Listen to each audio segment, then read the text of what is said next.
ದೇಶಕ್ಕೆ ಬ್ರಿಟಿಷರಿಂದ ಸ್ವಾತಂತ್ರ್ಯ ತಂದುಕೊಡೋ ನಿಟ್ಟಿನಲ್ಲಿ ಸಾವರ್ಕರಂತ ಕ್ರಾಂತಿಕಾರಿಗಳ ಪಾತ್ರ ದೊಡ್ಡದಾಗಿದೆ ಎಂದು ಹಿಂದೂ ಹಿತರಕ್ಷಣಾ ಸಮಿತಿಯ ರಾಜ್ಯ ಮುಖಂಡ ರಘು ಸಕಲೇಶಪುರದಲ್ಲಿ ತಿಳಿಸಿದರು. ಪಟ್ಟಣದಲ್ಲಿ ಹಿಂದೂ ಹಿತರಕ್ಷಣಾ ವೇದಿಕೆ ವತಿಯಿಂದ ಹಳೆ ಬಸ್ ನಿಲ್ದಾಣದಲ್ಲಿ ಆಯೋಜಿಸಲಾಗಿದ್ದ ಅಖಂಡ ಭಾರತ ಸಂಕಲ್ಪ ದಿನಾಚರಣೆ ಸಭಾ ಕಾರ್ಯಕ್ರಮವನ್ನು ಉದ್ದೇಶಿಸಿ ಮಾತನಾಡಿದರು. ಈ ಕಾರ್ಯಕ್ರಮದ ಮುಖ್ಯ ಭಾಷಣಕಾರರಾಗಿ ಹಿಂದೂ ಮುಖಂಡ ಪುನೀತ್ ಕೆರಿಹಳ್ಳಿಯವರು ಬರಬೇಕಾಗಿದ್ದರು. ಮುಖ್ಯಮಂತ್ರಿ ಸಿದ್ದರಾಮಯ್ಯ ಅವರ ಕಾಂಗ್ರೆಸ್ ಸರ್ಕಾರದ ಒತ್ತಡದಿಂದ ಪುನೀತ್ ಕೆರಿಹಳ್ಳಿಯವರಿಗೆ ಜಿಲ್ಲಾಡಳಿತ ನಿರ್ಬಂಧ ಹೇರಿರುವುದು ಖಂಡನೀಯ ಎಂದು ಹೇಳಿದರು. ಆದರೂ ಸಹ ನೂರಾರು ಯುವಕರು ಈ ಕಾರ್ಯಕ್ರಮದಲ್ಲಿ ಭಾಗಿಯಾಗಿದ್ದಾರೆ ಎಂದು ಹೇಳಿದರು. ದೇಶಕ್ಕೆ ಸ್ವಾತಂತ್ರ್ಯವನ್ನ ಯಾರು ತಂದುಕೊಟ್ಟರು ಎಂದರೆ ಗಾಂಧೀಜಿ ಹಾಗೂ ನೆಹರು ಎಂದು ಹೇಳಲಾಗುತ್ತದೆ. ಆದರೆ ಇವರಿಬ್ಬರಿಗಿಂತ ಶೇಕಡವಾರು ಕ್ರಾಂತಿಕಾರರು ದೇಶಕ್ಕೆ ಸ್ವಾತಂತ್ರ್ಯ ತರಲು ಪ್ರಾಣವನ್ನೇ ಮುಡಿಪಾಗಿಟ್ಟಿದ್ದರು. ಅದಕ್ಕಾಗಿ ಮಕ್ಕಳಿಗೆ ನಾವು ನೈಜ ಇತಿಹಾಸವನ್ನು ತಿಳಿಸಬೇಕು.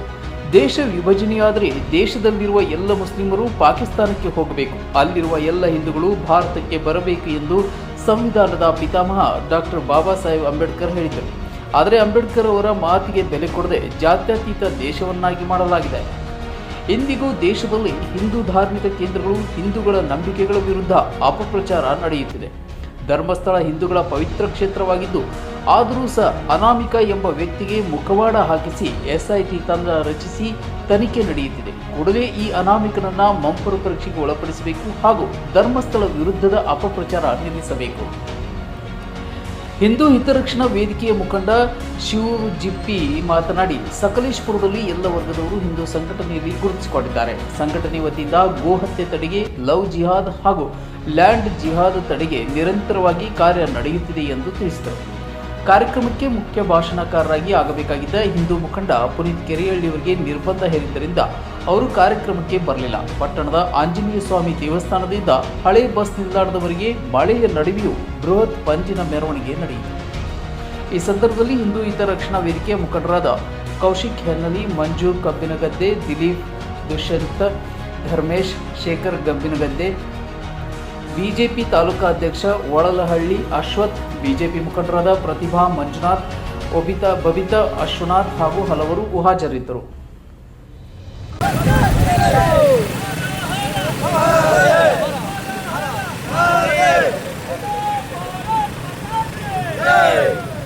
ಲೆವೆಲ್ ಅಲ್ಲಿ ಬರ್ರಿ.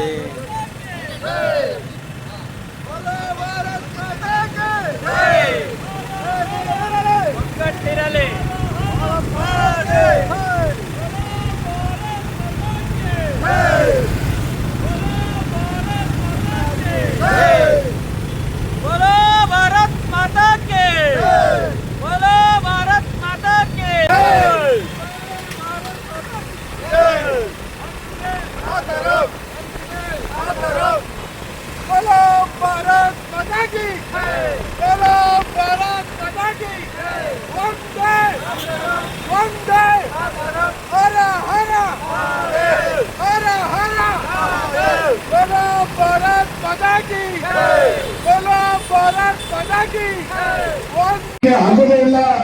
ಆ ದೇಶ ವಿಭಜನೆ ಮಾಡುವಂತ ಕನಸನ್ನು ಬಿಟ್ಬಿಡಿ ಅಂತ ಕೇಳಿದ್ರು.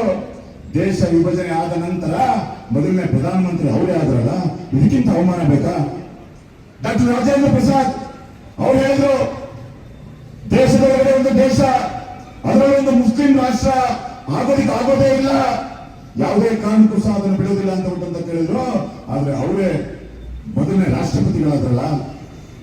ಈ ರೀತಿಯಾಗಿ ಒಬ್ಬೊಬ್ಬ ಏನು ಹೋರಾಟವನ್ನು ಮಾಡ್ತಿದ್ರು, ಯಾವುದೇ ಕಾರಣಕ್ಕೂ ಆಗೋದಿಲ್ಲ, ವಿಭಜನೆ ಮಾಡೋದಕ್ಕೆ ಬಿಡೋದಿಲ್ಲ, ಡಿವೈಡನ್ ಆಗೋದಕ್ಕೆ ಬಿಡೋದಿಲ್ಲ ಅಂತ ಹೇಳಿ ಹೋರಾಟವನ್ನು ಮಾಡ್ತೀವಿ.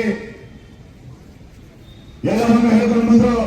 1935 ಇಸ್ವಿನಲ್ಲಿ ರಾವಿ ನದಿಯ ದಡದಲ್ಲಿ, ಇವತ್ತು ಪಾಕಿಸ್ತಾನದಲ್ಲಿದೆ, ಆ ರಾವಿ ನದಿಯ ದಡದಲ್ಲಿ ನಿಂತ್ಕೊಂಡು ಕಾಂಗ್ರೆಸ್ಸಿನ ಅಧಿವೇಶನ ಆಗುತ್ತೆ.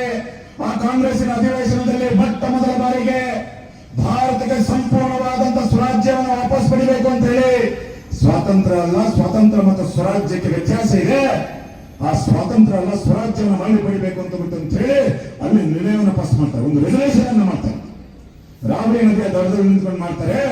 ಆದ್ರೆ ನಮಗೆ ಸ್ವಾತಂತ್ರ್ಯ ಬಂದಂತ ಸಂದರ್ಭದಲ್ಲಿ ಆ ರಾವಿ ನದಿಯೂ ಇಲ್ಲ.